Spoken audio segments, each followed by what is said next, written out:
नमस्कार मित्रांनो, आज आम्ही सुद्धा भाऊ बहीण आहे आणि वर सुद्धा भाऊ बहीण आहे. ती प्रॉपर्टीसाठी भांडण आहे. आम्ही गप्पा मारायसाठी भांडतो, आम्ही एकत्र राहण्यासाठी भांडतो. काय म्हणायचं तुला याच्यावर? काय चाललाय हे प्रकार? तुला पटतो हे प्रकार?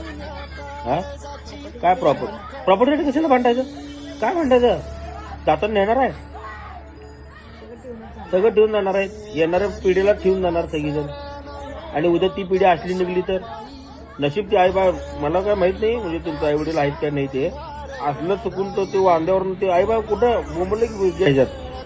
हा ते कशासाठी भांडण आहे? काय भांडण आहे? बघ का भांडण आहे? भाऊ बहीण 50-50, 25-75, 60-40 कॉम्प्रोमाइज करून एकमेकाला घ्या द्या समाधानानं. इथला पैसे राहा गोडी गुलाबीनं, जाताना काय न्याय जाय माड्यावर. हा कुठं 2-3 लाख 1000 कोटीची प्रॉपर्टी आणल्यासारखं भांडायला रस्त्यावर. हे मला अजिबात पटलं नाही. कुठल्याही भावा बहिणींना असं भांडू नये. म्हणजे आमच्या बहिणीनं जर मला म्हटली दादा उठ निघ, धनंजय पवार निघला, नाही सांगवलंय मी, निघला. आमची बहीण मागणार नाही हे मला माहिती.